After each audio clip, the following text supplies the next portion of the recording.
नमस्कार, मेरा नाम है बंशीलाल पालीवाल। मेरा ये वीडियो बिगिनर्स के लिए है। शार्प फोकस कैसे करें? मेरी इमेज शार्प क्यों नहीं आती है? मैं फोटो को क्लियर क्यों नहीं ले पाता हूँ? मैं जब फोटो को जूम करके देखता हूँ तो मुझे फोटो धुंधला धुंधला क्यों दिखाई देता है? बहुत सारे क्वेश्चंस, बहुत सारे कमेंट्स मेरे YouTube चैनल के ऊपर मैंने पढ़े हैं और आप खुद भी प्रैक्टिकल करके देखिएगा। आपको पता चलेगा कि फोटोग्राफी को हम लोग किस प्रकार से अच्छे से कर सके। तो आप ये चीज नोट करें। सबसे पहले देखिए, आपको आना है फोकस। फोकस एक बहुत ही इंपॉर्टेंट चीज होती है। हम किसी भी चीज को फोकस करते हैं और जब आंख अंदर डालते हैं और हम जब हाफ शटर यहां से दबाते हैं, ये हाफ शटर हम लोग जब प्रेस करते हैं यहां से, तो उस समय क्या होता है, कैमरे के अंदर देखो बहुत सारी इंफॉर्मेशन होती है। सबसे इधर एक डॉट होता है, फिर उसके बाद में हमने जो भी शटर लेकर रखा है वो होता है, फिर हमारी एफ वैल्यू दिखती है, फिर मीटर दिखता है और उसके बाद में हमारा आईएसओ और फ्लैश की जरूरत है या नहीं है, या इसमें फाइल कितनी सेव हो जाएगी, ये सारा सब कुछ हमें दिखाई देता है। ये कहाँ पे होता है? जो स्क्रीन होती है उसके नीचे की तरफ। आप व्यू फाइंडर में जब देखते हैं और जब फोकस करते हैं तो उस समय ये चीज जरूर देखें कि वो डॉट ब्लिंकिंग हो रहा है या फोकस हो गया है। हम जब फोकस करते हैं तो उस समय हमें वो डॉट दिखाई देता है। जब वो जो राउंड वाला डॉट होता है वो स्थिर हो जाए, इसका मतलब ये है कि आपका कैमरा फोकस हो गया है। अब गलती यहां क्या कर देते हैं, माना कि मैंने यहां पर देखा और फोकस लॉक किया। अब लॉक करने के बाद में मैं या तो यूं हो गया या फिर थोड़ा पीछे हो गया, तो प्रॉब्लम हो गई। जब हमने यहां से फोकस को लॉक कर दिया है और किसी भी चीज को फोकस किया है और फिर हम थोड़ा यूं हो गए पीछे, तो आपका फोकस बेकार हो जाएगा, वो इमेज आपकी खराब हो जाएगी। तो हमें यहां पर फोकस करना है, कैमरे को बिल्कुल भी नहीं हिलाना है, नीचे डॉट को भी देखना है और आंख के अंदर जब हैं हम, तो उस समय हमें देखिए 250 जो शटर स्पीड है या जो एपर्चर एफ वैल्यू हमने क्या ले रखा है, मीटर हमारा कहाँ जा रहा है, फ्लैश की रिक्वायरमेंट है या नहीं है, ये सारी चीजें 1 सेकंड के अंदर देख लीजिए। जब हमने हाफ प्रेस किया यहां से फोकस को लॉक करने के लिए, हाफ प्रेस जैसे ही किया फोकस हुआ, तो अब इसको हमें न तो आगे होना है न पीछे होना है। नहीं, ये गलत तरीका है। आपको नहीं झुकना है। आपको पहले आपको सिचुएशन बनानी, मान लो आपको झुकना है, आप एक टांग आगे रखें और फिर इस तरह से झुक जाए, फिर आप अंदर देखें और आपका फोकस मिला ले। उसके बाद में फिर आप आगे पीछे नहीं हो और यहीं से आप अपना क्लिक कर दें। हमारे पास में ये पुराने जमाने का कैमरा, ये पेंटेक्स K1000 है। अब इसमें हमारे लिए कोई ऑटो फोकस नहीं होता था, हमें सिर्फ फोकस यहीं से करना होता था। जो लेंस है उसी को हमें घुमा करके फोकस करना होता है। यानी इन कैमरों के अंदर हमने टोटल मैन्युअल फोकस किए हैं। तो इसमें हमने फोकस को कैसे किया? मैन्युअल किया। और आपको इस कैमरे के अंदर कौन सा फोकस रखना है? ऑटो, जो मैंने कई बार वीडियो के अंदर बता दिया है। अगर आप लेंस के ऊपर देखेंगे तो यहाँ पर देखिए ऑटो और मैन्युअल है, तो आपको हमेशा इसको ऑटो पे रखना है। अगर आप ऑटो पे नहीं रखेंगे और उसको मैन्युअल पे रखेंगे तो आपके लिए प्रॉब्लम आएगी, क्योंकि मैन्युअल के ऊपर हमें फोकस करना इस कैमरे के अंदर थोड़ा तकलीफदायक होता है। अब हम, एक जमाना था कि टोटल मैन्युअल फोकस करते थे, लेकिन अब हम भी इस कैमरे के ऐसे आदी हो गए और ऐसा मैं भी फोकस के मामले में आलसी हो गया कि अब मुझे ऑटो फोकस ही चाहिए। जो बिगिनर्स हैं वो फोकस को हमेशा किस पे रखेंगे? ऑटो के ऊपर रखेंगे। उसके बाद में हम आएंगे कि हमारा फोकस मोड क्या हो। फोकस मोड के लिए नॉर्मली हम लोग जो शूट करते हैं वो वेडिंग शूट करते हैं। तो वेडिंग शूट के अंदर आराम से सब कुछ चल रहा होता है, कहीं कोई तेज काम नहीं होता है, कहीं कोई पक्षी उड़ रहा है, ऐसा काम नहीं होता है। वेडिंग के अंदर मैं तो लगभग 85% जो फोकस मोड रखता हूं वो रखता हूं एस। कैमरे में देख लीजिए, ये मैंने इंफॉर्मेशन के बटन को दबाया और यहां पर ये जो लगा हुआ है बटन, इसको हम एक बार दबाएंगे। दबाएंगे तो आपको देखिए यहाँ पे आपका फोकस मोड यहाँ पे आपको दिखने लग गया है।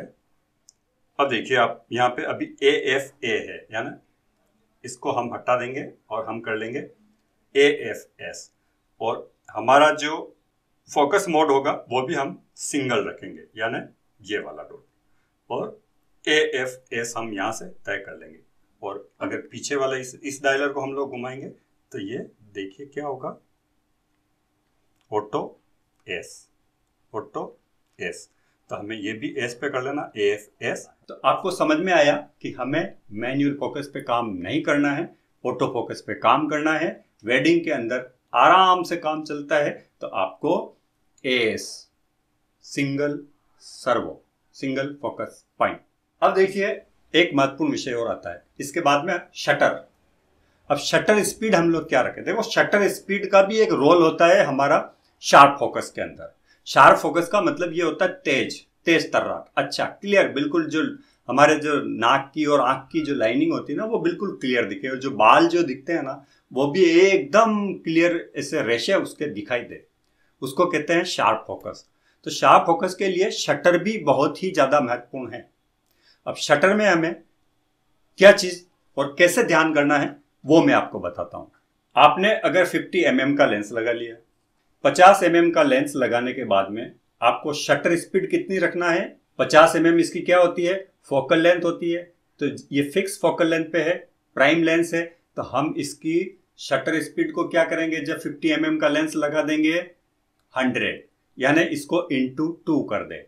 50 इंटू 2 इजिकल टू 100, यानी 50 गुणा 2 बराबर 100। तो हमें शटर स्पीड कम से कम कितना रखना है? 100।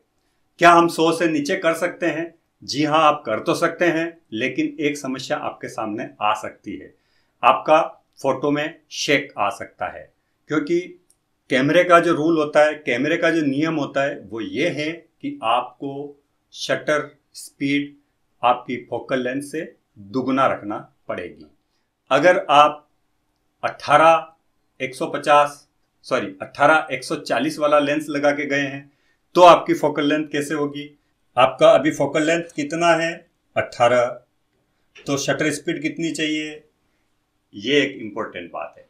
जब हम 18 पे होते हैं, 18 तो वैसे लगभग हम लोग नहीं रहते हैं, थोड़ा सा बढ़ा देते हैं, 18 तो कभी किसी रूम के अंदर हमें रखना पड़ता है। नॉर्मली जो फोटोग्राफी करते हैं उस समय 24, 30, 32 ऐसा आते हैं। तो इसके लिए हमें शटर स्पीड इसकी 2 गुना करना चाहिए, लेकिन हम जितनी ज़्यादा शटर स्पीड को रखेंगे, अब यहाँ पे अगर आप कह दें कि 36 में शटर स्पीड रख लूँ तो यहाँ गुणा आपका फेल हो जाएगा कि आप जब 18 हो, 35 हो, जो भी हो, तो कम से कम आप 100-125 शटर स्पीड पे तो जाइए ही जाइए, उससे आपका फोकस शार्प होगा। और यदि आपके पास में ये वाला जो जूम है ये 55-300 है, अगर ये है तो आपको क्या करना है? अगर आप 200 पे हैं तो आपको शटर स्पीड करना पड़ेगी 400, तो आपका पिक्चर अच्छा दिखेगा। अगर आप 300 पे आ गए तो आपको शटर स्पीड 500 से ज़्यादा करनी पड़ेगी, तो आपका फोटो के अंदर एक कैमरा और लेंस के साथ में एक अच्छा सा अंडरस्टैंडिंग होगा, एक सामंजस्य होगा, और उसी सामंजस्य से हमारी पिक्चर हमें शार्प मिलेगी। जूम लेंस में हम जितना ज़्यादा जूम करते हैं, सामने हमारा जो एरिया होता है ना वो कम होता जाता है, तो उससे क्या होता है? पीछे का बैकग्राउंड ब्लर होना शुरू हो जाता है, क्योंकि जितना एरिया बढ़ा जाएगा उतना शार्प फोटो होती है, और जितना आपका एरिया कम होता जाएगा उतना बैकग्राउंड पीछे ब्लर होगा, लेकिन आपका सब्जेक्ट जो होगा वो आप अच्छे से कैप्चर कर पाएंगे। लेकिन सब्जेक्ट को अच्छे से कैप्चर करने के लिए 300 mm पे आपको कम से कम 600 की शटर स्पीड ले लेना है। अब प्रॉब्लम ये हो गई कि हमने शटर स्पीड बढ़ा दी तो लाइट कहाँ से लाए? तो भाई लाइट का ही खेल है, फोटोग्राफी लाइट का खेल है, तो लाइट को तो आपको समझना पड़ेगा, लाइट आपको बढ़ाना पड़ेगी। जो कंडीशन जैसी होती आपको लाइट उसमें ऐड करना पड़ेगा, अच्छी लाइट चाहिए तो जाके शार्प फोकस होगा। और अगर सामने अंधेरा अंधेरा है और हम फोकस करते हैं, कैमरा समझ भी नहीं सकता है, सही से फोकस नहीं करता है।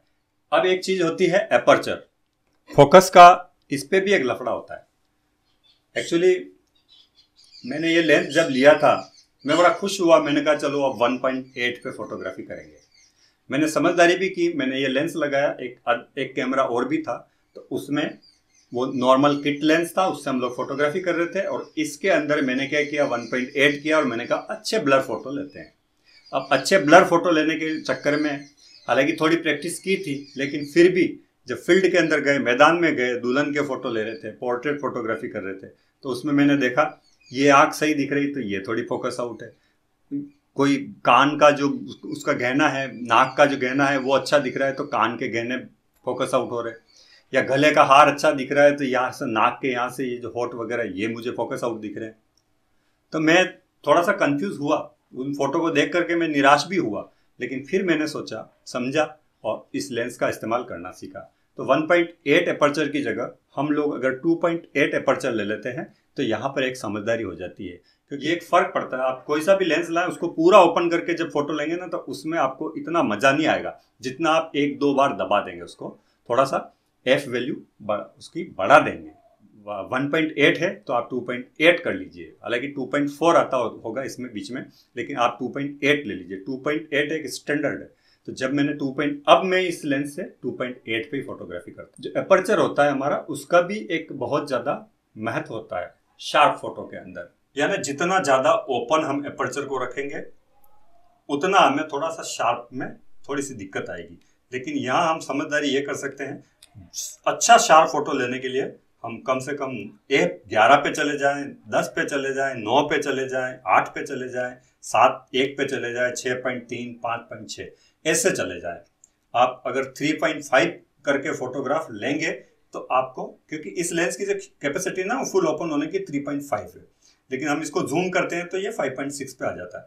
तो हमें कम से कम इस लेंस को यूज करते हुए 4, 4.5, 5, 5.6 इसके ऊपर आपको थोड़ा सा प्रयोग करना चाहिए और देखना चाहिए, समझना चाहिए। ज़्यादा ओपन करके फोटो लेने में थोड़ी दिक्कत होती है। हाँ, समस्या आती है लाइट की, तो वो थोड़ा लाइट का तो व्यवस्था हमें करना पड़ेगी, तो लाइट का भी हमें ध्यान रखना है। और लाइट के लिए हम लोग ISO का इस्तेमाल भी कर सकते हैं। ISO को हम बढ़ा सकते हैं। अब ये निर्भर करता है कि हमारा कैमरा किस ISO तक सपोर्ट करता है। बहुत सारे कैमरे ऐसे होते हैं जो 1500, 1600, 2000 तक भी नॉइस नहीं आने देते हैं, लेकिन जो बेसिक कैमरे हैं पुराने, उसमें आपको नॉइस की समस्या आती है। 400 के बाद में हम लोग उसको बढ़ाते हैं तो हमें इतना अच्छा फोटो नहीं लगता है। तो इस बात का आप ज़रूर ध्यान रखिएगा। और अगर हम कभी कभी ऐसी समस्या में आ जाते हैं कि हमें शटर को कम करना है और हमारी जो फोकल लेंथ है वो ज़्यादा है, माना कि मैं किसी बर्ड की फ़ोटो ले रहा हूँ और मैंने 300 mm करके रखा है और अब मुझे लाइट बहुत ज़्यादा लो लाइट दिख रही है, तो ऐसी कंडीशन में मैं क्या करूँगा, एक स्टैंड को यूज़ करूँगा। हालांकि ये मोनोपोड है, लेकिन इससे भी मेरा काम चल जाएगा। मोनोपोड या ट्राईपोड जो भी आपके पास अवेलेबल है, उसके ऊपर कैमरा माउंट करें और जैसा चाहें वैसी इसकी लंबाई चौड़ाई बढ़ाएं और उस फोटो को लें, तो आप स्लो कम शटर के ऊपर भी आपकी फ़ोटो शार्प आ जाएगी, क्योंकि उसमें हाथ हिलने डुलने का कोई चांस नहीं होता है। तो यहाँ पर हमने आज जाना कि हमें फोकस कैसे करना है, मैनुअल फोकस रखना है, ऑटो रखना है, एफ वैल्यू क्या रखनी है, शटर हमें कैसे तय करना है, फोकल लेंथ उसको कैसे समझना है, डेप्थ ऑफ फील्ड को कैसे समझना है, एपर्चर जो होता है 1.8 या 16 इसके बीच में क्या अंतर होता है। कैमरा उठाइए, 1.8 कीजिए, फोटो लीजिए, फिर बढ़ते जाइए, फोटो फिर फोटो फिर फोटो, और आप 16 पे जाकर के फोटो ले, आपको सारा खेल समझ में आ जाएगा। 1.8 पे आपको यहाँ से ये कोई धुंधली दिखा होगा तो आपका पीछे तक का क्लियर आ जाएगा, 16 तक, तो आप समझ जाएंगे आराम से। तो शार्प फोकस बहुत इम्पोर्टेंट बिंदु होता है।